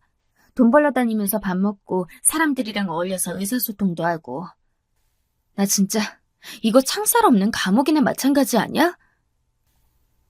그러다가 끝에 가서는 바보같이 울면서 하소연을 했는데 제 딴엔 힘들어서 그런 건데 말투가 점점 세지긴 하더라고요. 남편은 계속 한숨을 쉬면서 나중에 통화하자고 몇 번을 말하는데 전 분이 풀리지 않았어요. 옆에 누구야? 누가 있는데 그렇게 조심스러운데? 자기 출장 간 게 맞기는 하냐? 좀 바꿔봐. 나 확인을 해야겠어. 남편은 그제서야 자리를 옮기는 듯 하더니 저에게 화를 버럭 냈고요. 못 믿겠으면 전화하라고 동료 번호를 보내주더군요. 그러면서 둘이 불같이 싸우고 얻은 거 하나 없이 끝났어요. 이때는 저는 왜 그렇게 하루하루 지치고 피곤한지 전보다 거슬리고 저에게 손가락질하는 것처럼 느껴졌어요. 왜냐하면 쌍둥이 돌보는 건 정말 보통 일이 아니었거든요. 이때 어머니는 본인이 해둔 말도 있고 빨래나 밥 같은 것도 본인이 다 해주긴 했어요. 중간에 제가 아들내미 안고 잠들면 본인이 거실에 나가 손녀 데리고 재우던지 했고요. 그런 부분은 그나마 낫긴 했지만 근본적으로 내가 돈 주고 도우미를 썼다면 어땠을까? 이런 생각을 계속 하게 되는 거예요. 할 말 다 하고 이렇게 해달라고 말하고 잘 때에는 푹 쉬었을 텐데 말이죠. 한 번은 우리 친정엄마가 왔는데 어머니가 혼술을 막 드시는 거 있죠? 아이고 사돈, 유리 그 녀석은 그렇게 안으면 자지러져요. 사돈도 갓난애기 안아보신 지 오래되셨죠? 나도 그랬어요. 첫날 여기 왔을 때 안아볼 때 얼마나 겁나던지요. 우리 때 애들이랑 또 다르더라고요. 걔가 은근 사나워서 잘 안아야 돼요. 안 그러면 즐거우라고 운다니까요. 그러면서 엄마가 우리 딸 안아보는데도 본인이 계속 자세를 잡아준답시고 몇 번이나 자꾸 손을 대시더라고요. 그냥 좀 놔두시지. 애들 엄마인 본인 며느리보다 뭘 그렇게 잘한다고 자꾸 중얼중얼 하시는지 모르겠어요. 그리고 엄마가 나가서 맛있는 거 사주겠다고 했는데도 딱 자르시지 뭐예요. 제 생각은 진짜 하나도 안 하시나 봐요. 집밥은 신물이 날 지경인데 말이에요. 저기 사돈, 돈 괜히 쓰지 마시고 우리 여기 먹는 거에 몇 가지만 더 했어요. 같이 드세요. 국 다 끓여놓고 반찬도 새로 했으니까 같이 드세요. 내가 사돈 오신다고 해서 저기서 양념게장도 사왔어요. 얼른 같이 드세요. 굳이 밖에 나가서 돈 쓸 게 뭐가 있냐고 셋이서 이렇게 단촐하게 먹자면서 상을 또 차리시는 거 있죠. 그 모습에 저는 또 피가 거꾸로 솟는데 엄마는 제 표정을 봤나 봐요. 얘 좀 봐. 왜 그래? 먹으면 되지. 밖에 밥은 나중에 가서 사 먹어. 기왕 이렇게 차려주셨는데 먹어야지. 저도 바로 저만 치서 어머니가 뭘 덜어내고 계시니 더 우거지상을 할 수 없어 일단 군말 없이 먹긴 했어요. 맨날 똑같은 밥에 그놈의 미역국, 좀 다른 것도 먹고 싶고 한데 말이죠. 반찬이야 조금씩 다르게 해주시긴 하지만 모유 수유 때문에 미역국만 엄청나게 들통으로 끓여대시더라고요. 그 덕에 그날 우리 엄마까지 미역국을 먹었으니 이 무슨 코미디인지요.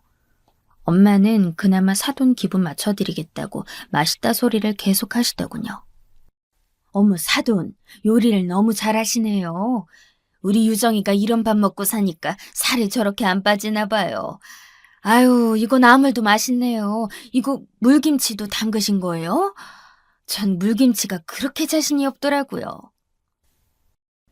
이러면서 두 분이 얘기 나누면서 드시니 저도 별 수 없죠. 속으로 삭히면서 먹는 수밖에요. 일단 그러고 난 뒤 저녁에도 순간적으로 배달 음식 생각이 너무 나서 딸이랑 어머니가 저쪽 방에서 잠든 걸 확인했어요. 그리고 몰래 어플로 배달 음식을 하나 시켰어요. 그런데 이 배달원이 제가 문 앞에 써붙여놨고 주문할 때도 적어놨는데 왜 벨을 누른 걸까요? 그것 때문에 어머니도 깨시고 애기도 깨서 자지러지고 난리가 난 거예요. 아이고, 이 저녁에 뭘 먹는 거야? 그게 뭐냐? 감자탕? 아니, 말을 하지. 나보고 해달라고 하면 되지. 왜 거기에 돈을 써? 이때 저도 양쪽에서 애들이 기절할 듯 울고 있으니 정신이 너무 사납더라고요. 어머니, 암튼 그냥 제가 알아서 먹을게요. 이거 제 돈으로 주문했어요. 그 사람 돈 말고 제 용돈으로 한 거예요, 어머니. 그럼 됐죠? 그러면서 배달 용기를 확 들고 주방으로 들어갔어요. 더 이상 말 걸고 참견하는 게 싫어서 인상을 팍 찌푸렸더니 어머니도 분위기를 읽으셨는지 그대로 아기를 안고 들어가시더라고요. 그때 밤 10시가 넘긴 했지만 그래도 한 입 먹어보시라고 말씀을 해야 했나 싶지만 정말 맨날 그놈의 미역국만 주구장창 먹고 질리니 그렇게 감자탕이 먹고 싶더라고요. 혼자 먹고 치운 다음에 좀 마음이 불편해서 어머니도 시켜드릴까 했지만 보나마나 불호령이 있을 테니까요. 돈 아까운 줄 모른다면서 왜 돈을 그렇게 쓰냐고 화를 내시겠죠. 그런데 이때 어머니가 좀 삐지셨는지 아침 되니까 저한테 밥 먹으라 하시고선 짐을 챙기는 거예요. 어머니 어디 가세요? 이렇게 물었는데 대답도 안 하시고 그냥 횡하니 나가버리셨어요. 그래놓고 종일토록 아무런 기색이 없으셨죠. 심지어 그 상태로 저녁까지 아무런 연락도 없으셔서 전화를 걸었는데 안 받는 거예요. 이러니 제가 머리끝까지 화가 안 나고 맥이나요? 본인이 애들 봐주고 우리 집에서 집안일 돕겠다고 하고서 저랑 있었던 날에 기분이 좀 나빴다고 이렇게 삐져서 사라지는 게 어딨냐고요.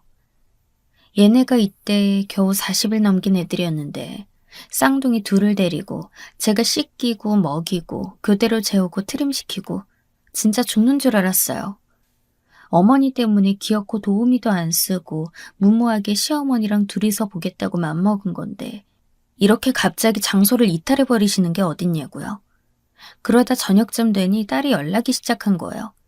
그나마 다행인 게 아들은 잠이 들었는데 당장 딸 안고 응급실이라도 가야 될 것 같은데 불안해지더라고요. 애가 막 먹은 것도 개워내고 힘이 없어 보이니 저도 더 이상 도리가 없어 보여서 결국 아버님께 전화를 드렸어요. 저 아버님, 죄송한데 어머니 옆에 계실까요? 다른 게 아니라 지금 유리가 너무 아파서 응급실을 가야 하는데요. 집에 아무도 없고 준이까지 제가 데리고 갈 수가 없어서요. 어머니랑 종일 연락이 안 되네요. 왠지 분위기가 아버님도 저와 어머니 사이에 일어난 일을 아실 것 같았어요. 그래서 조심스럽더라고요. 아버님은 어머니께 말을 전해주겠다고 하고 끊으셨고 계속 연락이 없기에 다시 전화하려는 찰나 어머니가 집에 오신 거예요. 유리가 아프다고? 일단 그럼 다녀와라. 택시 타고 갈 수 있지? 네, 어머니. 그럼 준이는 저기 작은 방에서 자고 있어요. 부탁드릴게요. 이러고 저는 황급히 옷을 주워 입고 딸을 데리고 응급실로 향했어요. 가보니 딱히 응급실에서 해주는 것도 없고 애만 고생한 셈이었죠. 아무튼 그래도 이것저것 얘기 듣고 약 받아오며 큰일은 아니란 것에 가슴을 쓸어내렸죠. 집에 돌아와 보니 어머니가 준이 데리고 주무시고 계시더군요. 솔직히 이때 어머니의 빈자리를 그나마 체감하긴 했어요. 이때 집에 들어오는 길 친정엄마랑 통화했는데 엄마가 또 대뜸 오지랖을 부리더라고요. 니네 그럼 너희 시어머니는 얼마씩 드리는 거야? 나 요즘 이런 게 궁금하더라. 니네 이모도 며느리 집 가서 애 봐주잖아. 며느리가 200씩 주는데 그것 갖고도 둘이 말이 많대. 처음엔 다들 뭐 하는 짓인가 싶다가 계속 듣자니 저도 약간 마음이 불편하더라고요. 그렇게나들 준다고? 친할머니인데? 난 딱히 안 드리는데? 그러자 엄마가 엄청 놀라면서 뭐라고 하는 거예요. 아마도 본인 여동생인 이모 얘기를 듣다가 감정이입이 되어 그런지 몰라도요. 얘는 미쳤나 봐. 너 일은 된 노인네가 그렇게 밤낮으로 같이 있으면서 애 하나도 아니고 둘을 보잖아. 그때 보니까 밥도 차려주시더만. 아니 그럼 그런 걸 그냥 다 혼자 하셔? 너 밥 안 할 거 아니야. 니네 시어머니가 뭐부터 뭐까지 해주는데. 애만 봐준다고 해도 돈 빼곤 줘야지 세상에. 니네 뭐 하는 거야? 넌 그렇다 치고 정서방은 뭐라 하나디? 엄마까지 혼수를 두니 짜증이 나서 저도 확 받아쳤어요. 아니 뭐 그건 그런데 엄마까지 왜 그래? 도우미를 썼으면 당연히 그 정도 돈을 지불했겠지. 그런데 우리 어머니는 도우미처럼 전문적으로 뭐 교육받은 사람도 아니잖아. 난 몇 번이나 도우미 쓴다고 했어. 그런데 어머니가 굳이 우기고 악을 써가면서 자기가 온다고 한 거야. 니네는 돈이 썩어나냐고 하면서. 그렇게 본인이 억지로 와서 손자 손녀 보고 있는 건데? 나도 그것 때문에 얼마나 불편한데 거기다가 돈까지 주라고? 말하다 보니 화가 확 올라서 솔직히 어머니가 돈이 썩어나냐는 식으로 격하게 말한 건 아니지만 아무튼 흥분해서 말했어요. 그런데 엄마는 계속 말을 끊지 않더라고요. 이거사. 시작이 어쨌든 간에 그래도 같이 있기로 했으면 도리는 해야지. 동네 아줌마한테 애를 맡겨도 빈손으로는 안 가는 거야. 그런데 네 시어머니가 지금 벌써 너 조리원에서 온 지 얼마냐. 계속 저렇게 애들 봐주고 있잖아. 밥까지 해먹이고 말이야. 그럼 못해도 돈백이라도 드려야지. 니네 사정 얘기를 하고 돈을 아낄 게 따로 있지 거기에 아끼냐? 아무리 생각해도 엄마랑 너무 말이 안 통하고 스트레스만 받는 바람에 그냥 전화를 끊었어요. 그런데 무슨 짜고 치는 고스톱도 아니고 한 일주일쯤 지나선가 남편이 저한테 이 부분을 갖고 뭐라 하더라고요. 유정아, 엄마 저렇게 고생하시면서 우리 집에서 준이랑 유리 봐주시잖아. 돈 얼마 드려야 될 것 같아. 도우미한테 나가는 것까진 아니어도 얼마 성의 표시는 해야지. 이러는데 진짜 종일 애보고 기진맥진해서 침대에 누웠다가 확 일어나서 뭐라고 했어요. 당신은 당신 엄마만 눈에 보여? 애 낳고 몸 다 망가지고 바보 돼서 하루가 멀다 하고 몸살 나는 네 와이프는 안 보이냐? 그리고 내가 어머니 보고 뭐 와서 해달라고 해서 뭘 했어? 어머니가 본인이 좋다고 오신 거 아니야. 그렇게 돈 아끼라고 하셔놓고 우리한테 돈 받아가시면 그것도 웃긴 거 아니야? 남편은 이때 진짜 세상 처음 보는 얼굴로 절 경멸하듯 쏘아보는데 저도 진심으로 이 인간과의 결혼 생활에 대해 후회가 됐어요. 집 늘려서 부담되고 회사도 힘들다며 쌍둥이 육아를 저와 자기 엄마한테 맡겨놓고 밤낮으로 회사에 가서 살고 있는 인간이었거든요.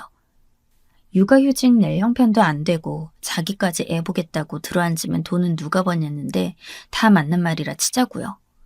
그럼 적어도 자기 엄마랑 자기 마누라가 지금 어떤 상황에 있건 간에 중재를 잘 하던가.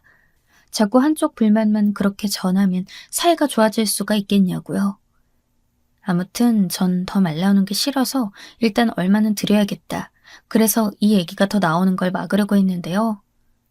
저희도 월급 빤하고 부모님이 이 집 올 때 빌려주신 돈 월 150만 원씩 갚고 아무튼 외벌이에 쌍둥이 키우는 집에서 뭘 얼마나 쥐어짜낼 수 있겠어요. 부담 없이 최소 애들 돌 때까지만이라도 드릴 수 있는 건 얼마 안 되었어요. 그래서 10만 원으로 생각을 좁히고 그거라도 드리게 되었는데요. 이런 형편을 빤히 아시는 시어머니고 같이 지낸 지 2달이나 지나 드리는 거니까 이해하실 줄 알았어요. 얘네가 당연히 못 줄 형편인데 이렇게 조금이라도 짜내서 주는구나 하실 줄 알았다고요. 그런데 받고서 바로 눈앞에서 열어보시더니 표정이 엄청 안 좋으신 거예요. 그럼 어머니, 유리는 제가 씻길게요. 하도 대답이 없고 표정이 굳으셨길래 저까지 빈정상했고 일단은 떠볼 생각으로 이렇게라도 말했는데 여전히 얼굴을 구기고 답이 없으신 거예요. 암만 생각해도 괜히 드린 것 같고 이후로도 표정이 계속 나쁘셨어요. 괜히 육아 스타일 같고 이후에 트집 잡고 시비를 걸어오시는 거예요. 얘 유정아, 유리 그렇게 너무 안아주면 밤에 잘 때 어떻게 하려고 그러냐. 내가 돌아가면서 안는 것도 한계야. 좀 내려놓고 울면 어쩔 수 없고 너무 다 받아주지 마라. 이러면 너나 나나 둘 다 죽어나는 거야. 이러시는데 아무리 같이 지내고 있다지만 하나하나 간섭하시는 게 눈에 보이더라고요. 아, 진짜 시댁에는 잘하려고 노력해봤자 하나도 소용없는 걸 절실히 느끼고 그냥 그 다음 달부터는 용돈을 안 드리기로 마음먹었어요. 외려 드리기 전에는 아무 말도 없었는데 드리고 나서 마치 저 금액이 마음에 안 든다는 듯 행동하시니까요. 기가 막혀서 말이 안 나오더라고요. 전 당장이라도 어머니가 돈을 더 요구하신다든지 아니면 도우미 쓰라고 하면 언제든 갈아치울 의향이 있었어요. 그런데도 본인이 꾸역꾸역 하시는 거면서 왜 저런 반응이신 걸까요? 아무튼 그런 와중에 엄마 생신이 된 거예요. 아기 낳고 처음 맞이하는 친정엄마 생신이었으니 저도 좀 애틋하고 그렇더라고요. 그래서 나가서 밥도 먹고 하려 했는데 남편이 갑자기 그날 시간이 안 된다는 거예요. 나 그날 진짜 중요한 모임 있어. 명동에서 강남까지 넘어갔다가 늦게 부천도 가야 해. 정말 단 하나도 빠뜨릴 수가 없어. 진짜 미안한데 내가 나중에 따로 장모님께 연락드릴게. 이번에 너만 다녀오면 안 될까? 이 인간은 맨날 저보고 자기 엄마한테 잘하라고 할 땐 언제고 우리 엄마 생신 되니까 이제 아예 참석을 안 하겠다는 거예요. 제가 볼 땐 아무리 봐도 이 무렵쯤 기싸움했던 것들을 갖고 저한테 안갚음하는 게 아닌가 싶더라고요. 이때 옆에 어머니가 계시기도 했지만 할 말은 해야 했어요. 당신 뭐 하는 거야? 우리 엄마 지금 무시하냐? 우리 친정 무시하는 게 아니면 이게 대체 뭐 하는 거야? 엄마 볼 일이 몇 번이나 있다고 회사 핑계를 대? 이러니 남편도 자기 엄마 앞에서 이렇게 싸우게 된 상황이라 당황한 것 같았고 눈치를 보더라고요. 아니 잠깐만. 말을 말자. 일단 나 출근해. 이따 퇴근해서 얘기하자. 나 진짜 머리 아파. 이러고 앉아있으니 어머니는 또 가운데서 아침부터 왜들 그러냐고 참견하시는 거죠. 예. 출근하는 사람 붙잡고 왜 그러냐. 나중에 와서 얘기하든가. 그리고 아범이 무슨 일부러 안 가는 것도 아닌데 그렇게 말을 하니? 회사 일 때문에 못 간다잖아. 친정엄마 생신이야. 나중에 인사드리면 되지. 이렇게 껴서 또 뭐라고 하시는데 남편은 그새 옷을 걸치곤 문을 쾅쾅거리며 나가버린 거예요. 이러니 제가 화가 안 나겠나요?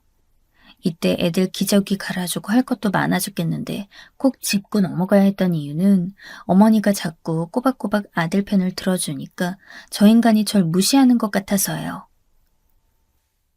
어머니, 부부끼리 얘기하다가 의견이 안 맞을 수도 있고 다툴 수도 있는 건데 왜 옆에서 말씀을 하세요? 이러시면 저랑 남편 사이 더 나빠져요. 저희 부부 사이에는 이렇다 저렇다 말하지 말아주세요. 그런데 어머니도 이 말에 기분 상하셨는지 같이 맞받아치시더라고요. 내가 못할 말했니? 그리고 내가 무슨 석고상도 아니고 옆에 둘이 같이 앉아가지고 그렇게 된 건데 그걸 옆에서 봤으니 하는 말인데 그럼 입 다물고 있으라는 거야? 말이 나왔으니 말인데 넌 맨날 뭐가 그렇게 억울해서 네 남편을 못 잡아 한다리야. 너 안 힘들다는 거 아니잖아. 너도 힘들고 네 남편도 힘든 거지. 둘이 좀 좋게 지내면 안 되겠어? 이걸 어머니랑 이러고 앉아서 싸울 게 아닌데 어째 방향이 점점 이상한 데로 가기 시작했어요. 아니요. 어머니가 모르셔서 그러는 거예요. 저보고는 본인 엄마 그렇게 챙기라고 해놓고 자긴 저렇게 말 한마디 툭 남기고 끝이잖아요. 그런데 화가 안 날 수가 있겠어요? 너는 뭐가 그렇게 맨날 억울하고 화가 나 있냐? 너도 그럼 제가 지 엄마한테 잘하라고 한 만큼 해주기라도 하고 억울해야지 그러냐? 말이 나왔으니 말인데 너가 며느리로서 나한테 한 게 뭐가 있어? 이거 무슨 동네 강아지 싸움도 아니고 제일 싫어하고 추잡한 패턴의 싸움으로 이어지더라고요. 왜 불통이 지금 어머니랑 저한테로 튀는 건데요? 제가 못한 건 뭐가 있어요? 얼마 전에 용돈도 드리고 했는데 그때 어머니 어떻게 하셨어요? 고맙다, 어떻다 말도 안 하고 표정 되게 안 좋으셨잖아요. 저보고 더 이상 뭘 어떻게 하라고 그러시는 거예요? 진짜 왜 나한테 시비를 거는 건지. 자기 아들한테 싫은 소리 했다고 저를 쥐잡듯 잡으려는 게 여실히 느껴지더라고요. 그래놓고 뒤에 정말 기함할 만한 소리를 하시는 거예요. 용돈? 너 지금 용돈이라고 했냐? 그거 10만 원 줘놓고 이제껏 애들 몇 달이 되도록 꼬박 같이 있으면서 그걸 그칠이라고 준 거냐? 와, 어머니, 지금 돈 달라고 그러시는 거예요? 언제는 돈 아끼라고 도우미한테도 돈 쓰지 말라면서요. 그럼 도우미한테 들어가는 돈은 아깝지만 어머니한테는 돈 달라는 의미셨어요? 그럼 알아듣게 말씀이라도 하시던가요. 제가 언제 어머니한테 와서 봐달라고 했나요? 여기까지 오자 어머니는 엄청 흥분하셔서 감정을 막 감추지 못하더라고요. 돈 10만 원 받은 게 어머니야말로 억울하신가 봐요. 그런데 왜 이걸 며느리 탓을 하세요? 어머니 아들이 허구한 날 돈 없어 죽겠다, 자기는 회사에 노예했다 하면서 밖으로 저리 돌고 다니고 자기 장모님도 저렇게 무시하고 안 오려고 하잖아요. 왜 엄한 데다 화풀이를 하세요? 저한테 뭐라 하지 마시고 어머니 아들 탓을 하세요. 맨날 돈 없다 돈 없다 하면서 얼마 벌지도 못하고 죽는 소리나 하고 집은 이렇게 내팽개치고 있잖아요. 저도 이때 되게 흥분해서 목이 쉴 정도였는데 어머니는 씩씩거리더니 또 짐을 싸서 나가버리신 거 있죠. 진짜 맨날 이런 식으로 어른이 젊은 사람한테 보복하는 꼴 하며 징글징글 하더라고요. 차라리 안 들어오시는 게 낫겠다. 이 김에 그냥 다 정리해버리고 도우미를 구해야겠다 싶었어요. 지역 카페부터 알아보고 어플도 깔아서 알아보고 있는데 아, 진짜 도대체 세상이 저한테 왜 이렇게 구는지 모르겠네요. 어머니가 그렇게 짐 싸서 나가신 이래 그날 당일 갑자기 도우미가 구해질 리가 없잖아요. 그런데 뭘 기다렸다는 듯이 애들이 돌아가면서 아픈 거예요. 가뜩이나 애기들은 열나면 긴장해야 하고 온갖 바이러스가 돌고 있는데 딸 챙기려니 아들이 자지러지게 울고 저 아직 복대 차고 있는데 얘네들을 돌아가며 안기는 절대적으로 무리였거든요. 하지만 남편이고 어머니고 당장 아침부터 거하게 싸우고 나갔는데 부를 수가 없는 상황이었어요. 결국 이날도 늦는다는 남편에게 욕을 하며 전화를 끊고 친정엄마에게 전화해 택시 타고 와달라고 했는데요. 그나마 엄마가 와서 다행이다 싶긴 했지만 이것도 길지 않았어요. 엄마 내일 출근하는데 갑자기 이렇게 불려서 놀래키면... 아니 근데 네 시어머니랑 왜 일을 친 거야? 아무리 화가 나도 그렇지 좀 참고 있어 보지. 지금 당장 애 누가 봐준다고. 사실 저도 착잡한 건 마찬가지였죠. 이날 도저히 안 되겠는지 엄마가 급하게 휴가를 냈고 다음날 있어주었지만 엄마가 못 견뎌 하더라고요. 아이고 아우 죽겠다. 아, 야, 너 얼른 사람 쓰던지 해. 아직도 연락 오는데 없어? 아, 내가 쓰기 싫어서 안 써? 지금 안 구해지는데 어떡해? 엄마는 제 짜증에 한숨을 쉬더니 본인도 별 수 없다며 오늘은 집에 가야 한다고 하더군요. 이러나 저러나 애들은 돌아가면서 토하고 엄마랑 나란히 넷이서 병원까지 갔다 왔지만 진짜 이날 밤이 또 고비가 될 것 같은 거예요. 솔직히 애들 간혹 열나거나 뭔가 치레할 때는 어머니가 같이 봐주면서 초장에 잡아버리신 적도 있었거든요. 저도 왜 아픈지도 모르겠고 또 열나면 병원에 오라는데 이미 소아과 진료 시간도 끝나고 그럼 또 응급실을 가야 했어요. 다급한 마음에 지역 카페에다 당장 오늘 내일 도와주실 분을 비싸게 구하려고 해도 안 구해지는 거예요. 정말 안 되겠어서 억지로 속을 우겨 넣고 어머니에게 연락을 했어요. 그런데 이번에는 전화 차단 안 하고 받긴 하시더라고요. 아무렴 그렇지 하루도 아니고 이틀을 애들을 놔두고 나가셨으니 본인도 마음이 약해지셨겠다 싶었어요. 그래서 저도 눈 딱 감고 좀 와주시라 그 일은 제가 죄송했다고 말씀드렸어요. 하지만 어머니는 이전이랑 너무 다르게 말씀을 하셔서 전화 받는 내내 머릿속에 얼어붙은 듯 이상한 감각이 일더라고요. 그래? 그런데 어쩌냐? 나도 몸이 안 좋아. 그날 너랑 얘기하고 화병 나서 집에 왔고 나도 누워있다. 네가 응급실로 애들 둘 갖다 나르던지 119를 부르든지 알아서 해. 네? 아니, 저기... 너무 당황스럽더라고요.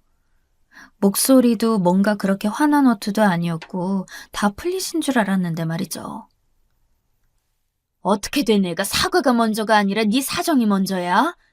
전화 걸자 하는 말이 죄송하다 어쨌다도 아니고 애들이 아프다니.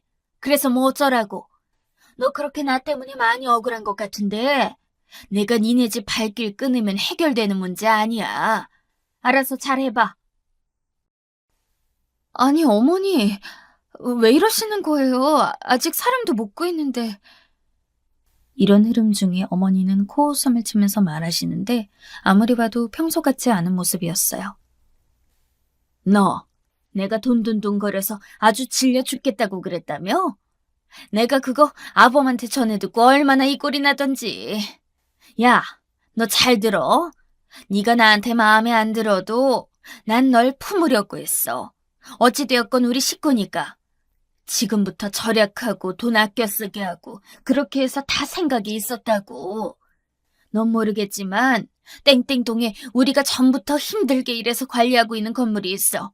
거기에 니네 들어오게 해서 살게 하고 관리도 시키면서 물려주려고 했어. 아, 정말 귀로 들려오는 소리가 뭔 말인지 하나도 실감이 안 나더라고요. 차라리 이게 거짓말인 쪽이 나을 만큼 말이죠. 그런데 내가 몇 번을 참으면서 지켜보고 참으려고 해도 안 되겠더라. 너, 내가 그렇게 니네 돈 아끼게 해주려고 한 달 300 나가는 거 아까워서 밥도 해먹이고 빨래도 하고 손주들도 봐주고 그랬으면 정말 도리한다 치고 매번 말고 딱 한 번만이라도 돈 100만 원은 살인을 했어야지. 말이라도 우리가 어려워서 이 정도밖에 못 드린다. 그래도 어머니 덕분에 이렇게 아낄 수 있어서 감사하다. 이렇게 말하면 누가 때리냐? 때려? 돈 10만 원 줘놓고 아주 기세등등한 표정으로 깔보는 거 하며 그 뒤로는 아예 입 싹 씻고 그것도 안 주더라 너? 저는 정말 머릿속으로 뭘 생각해도 무슨 말이 대답으로 적당한지 알 수 없었어요. 그냥 머릿속이 떼굴떼굴 굴러가는 느낌이었죠. 야, 나 이제 무서워서 거기 못 가겠다. 너 무서워서 못 가, 난 이제. 도끼 올려서 어떻게든 네 남편이고 시어머니고 머리끄댕이를 잡아서 이겨먹어야 사는 앤데 너랑 뭘 하겠냐? 알아서들 살고 난 손 때련다. 내가 이 말 하려고 전화 받은 거야. 이제 전화질 하지 마. 전화는 그대로 끊겨서 빈 화면이 되어버렸는데 저는 온몸에서 피가 허옇게 빠져나가는 기분이 들었어요. 죽을 것 같이 힘든 상황에 누가 돌을 던진 것 같은 기분. 진짜 내 주변에서 내 편이 되어줄 사람은 아무도 없고 다 쫓겨난 기분이 들더라고요. 이러저러해서 어머니가 기분이 나쁜 건 둘째치더라도 이렇게 애들이 아프고 엉망인데 사람 구하게도 못 해놓고 갑자기 이런 통보라뇨. 이건 완전 저 골탕 먹이려는 거지 뭐겠냐고요. 말 하나하나 다 너무 짜증나고 그 와중에 건물이 있네 뭐네 말을 하는데 진짜 그런 게 있었으면 우리한테 돈 빌려주며 생색을 그렇게 냈을까 싶어서 의심스러워요. 혹시라도 진짜 있는 게 맞다면 그땐 뭐 어떻게든 수습을 해봐야죠. 그게 정말 있는데 이 꼴이 난 거면 전 완전 인생 망한 거나 다름이 없으니까요. 하여간 저는 그때 진짜 며칠을 시달리다가 겨우 애들이 열이 떨어지면서 제가 몸살이 났고요. 도우미도 가까스로 구하긴 했는데 안 맞아서 또 새로 구하려고 공고를 올려두긴 했어요. 솔직히 저도 돌아보면 그때 좀 성질 죽일 걸. 어머니급으로 돌봐주고 집안일 케어까지 해주는 도우미를 구하려면 돈 300은 우습더라고요. 게다가 딸내미는 한번 크게 아프고 난 뒤 자잘하게 잔병치레를 계속하는 바람에 툭하면 소아과 신세고 하여간 불편해 죽겠어요. 언제 이 지긋지긋한 여정이 끝날는지. 그리고 저와 어머니의 다툼을 알고 집에서 말도 안 하는 남편 놈을 보니까 더 제 인생이 징글징글하게 느껴지네요.